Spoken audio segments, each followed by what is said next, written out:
VBG Ramji చట్టాన్ని తెలంగాణ ప్రభుత్వం వ్యతిరేకించింది. తమ అభ్యంతరాలతో కేంద్ర ప్రభుత్వానికి నిరసన లేఖ రాసింది. నూతన చట్టాన్ని ఉపసంహరించుకోవాలి అంటూ కేంద్రానికి మంత్రి సీతక్క 3 వేర్వేరు లేఖలు రాశారు. గతంలోని ఉపాధి హామీ పథకాన్ని యథాతథంగా కొనసాగించి గ్రామీణ పేదల ఉపాధి హక్కును కాపాడాలని కోరారు. వీబీజీ రామ్జీ నిధుల కేటాయింపు విధానంతో పేదలు, దళితులు, గిరిజనులకు అన్యాయం జరుగుతోందని సీతక్క ఆందోళన వ్యక్తం చేశారు.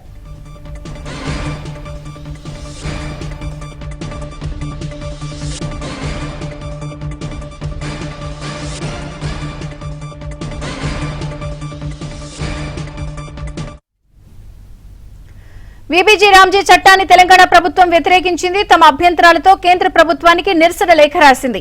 పూర్తి వివరాలు నరసింహరావు అందిస్తారు. నరసింహరావు,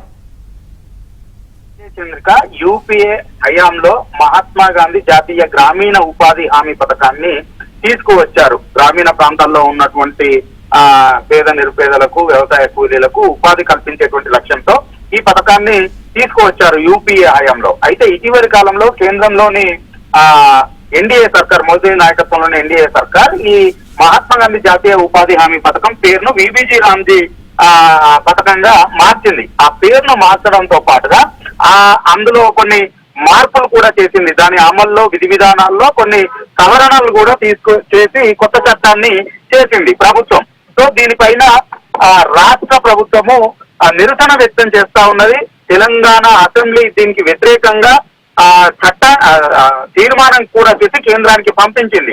సో ఇక ఈ రోజు మంత్రి సీతక్క కేంద్రానికి నిరసన తెలుపుతూ మరొక 3 వేరువేరు లేఖల్ని కూడా కేంద్రానికి పంపించింది. అందులో ప్రధానంగా ఈ వీబీజీ రామ్జీ అనేటువంటి చట్టాన్ని మార్చాలి, పూర్తిగా ఉపసంహరించుకోవాలి అని చెప్పి ప్రధానంగా కోరుతా ఉన్నారు. ఇందులో ఈ వీబీజీ రామ్జీ అనేటువంటి పేరు మాత్రమే కాదు, అసలు చట్టాన్ని పూర్తిగా ఉపసంహరించుకోవాలి.